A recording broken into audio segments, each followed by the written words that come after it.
Traditional బట్టలు వేసుకోలేదని. నేను సినిమాలు వేసుకోవడానికి ఇబ్బంది పడుతున్నాను. నాకేదో మామూలు చొక్కా ప్యాంట్ నా ఇలా రమ్మంటే నిజంగా ఆయన చాలా తప్పు పార్టీని ఎంచుకున్నారు. మంచివాడే కానీ తప్పు పార్టీని ఎంచుకున్నాడు ఆయన. లేదా సరైన సమయంలో ఆ పార్టీని ఎంచుకోలేదు. ఈ రోజున వైసీపీ ఎందుకు సుస్థిరత ఇవ్వలేదంటే వైసీపీ వాళ్ళకి మనసులో లేదు. వాళ్ళకి నిజంగా సుస్థిరత ఇద్దాం అనుకున్నాడు. మీరందరూ చాలామంది వైసీపీ నుంచి కూడా వచ్చారు. ఇప్పుడు నేను నా క్యాడర్ని నేను రక్షించుకుంటాను. నేను వదలను నా క్యాడర్ని. మా కొట్టే స్థాయిని శ్రీకాళహస్తిలో ఒక చెంపదెబ్బ పడితే నేను మొత్తం ఢిల్లీకి వెళ్తున్నాను ఆపేసి అటు తిరుపతి శ్రీకాళహస్తిలో దిగి నేను అంత కాపాడుకుంటాను. మీ మీద ఒక దెబ్బ పడితే, ఒక కేసు పడితే నేను ఉంటాను మీకోసం. మన కాకినాడ అది పదవి విరమణ చేసిన ఉద్యోగస్తుల తాలూకు స్వర్గం అంటారు. దాన్ని పెన్షనర్ల స్వర్గం అంటారు. Pensioners Paradise.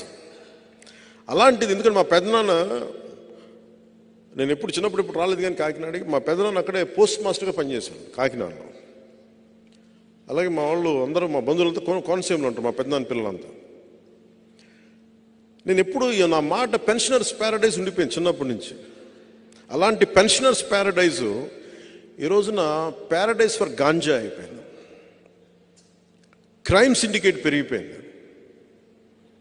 వీటన్నిటిని నిలువరించాలి అంటే బలమైన వ్యక్తిత్వం ఉన్న వ్యక్తులు అక్కడ ప్రజాప్రతినిధులుగా ఉండాలి. ఎంపీగా ఉదయ్, ఎమ్మెల్యేగా ఉదయ్.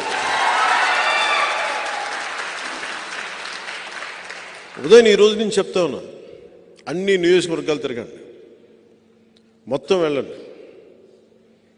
ఎందుకంటే నాకు పనిచేసే యువత, ప్రధానమంత్రి గారు అడుగుతుంది కూడా, నేను మొన్న మాట్లాడుతూ ఉంటే ఆయన సభలో కూడా చెప్పారు, 2029 ఎన్నికల గురించి నేను ఆలోచించట్లేదు, 2027 గురించి నేను 2047 గురించి ఆలోచిస్తున్నాను. ఇంకో తరం కోసం ఆలోచిస్తున్నారు.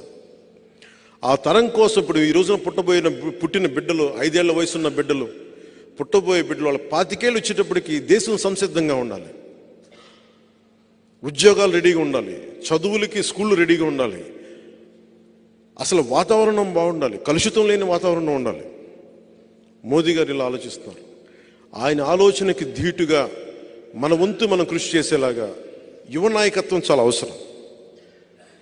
ఒక ఎంపీగా భవిష్యత్తులో కూడా నేను ఒకటే చెప్తాను, ఒకవేళ మోదీ గారు అడిగితే, అమిత్ షా గారు అడిగితే, నేను ఎంపీకి వెళ్ళాలంటే మా ఉదయన్ అడిగి స్వాప్ చేసుకుంటాం ఇద్దరం.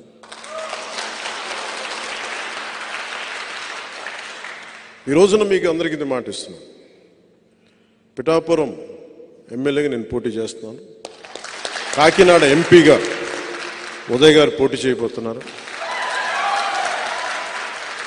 మా ఇద్దరిని, ఎందుకంటే ఇది గీటురాయి ఎన్నికలు.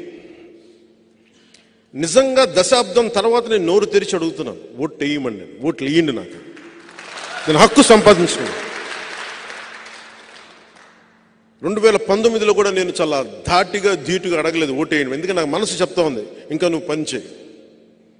దశాబ్దం తర్వాత పోరాటాలు చేసి అందరి కోసం నిలబడి 4 దశాబ్దాలకు తెలుగుదేశం పార్టీ కూడా వెన్నంటే ఉండే నిలబడి ధైర్యం ఇచ్చి 5 కోట్ల మంది ప్రజలు కోరుకుంటున్న ఆకాంక్ష, ఒక ఐక్యతతో కూడిన ఒక అలయన్స్ ఉండాలి, ఎన్డీఏ అలయన్స్లో తీసుకొచ్చిన తర్వాత చెప్తున్నాను, ఈ రోజున నన్ను గెలిపించండి.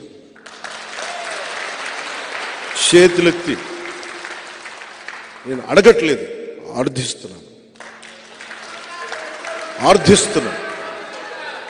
లేదు, అడగందే అమ్మైనా పెట్టదంటారు. నేను ఈ రోజున అడుగుతున్నాను, ఈ 2 సీట్లుతో పాటు మిగతా 19 సీట్లు, ఇంకొక పార్లమెంటు, ఇవి కొట్టి చూపించామంటే, ఇందాక చెప్తా ఉన్నారు సినిమాలో భగత్ సింగ్, దాని పేరు ఉస్తాద్ భగత్ సింగ్, అందులో ఒక క్యారెక్టర్ ఆ గ్లాస్ పడేస్తాడు. ఈరోజు వచ్చింది కదా, గాజు గ్లాసు పడి ముక్కలు అయిపోద్ది.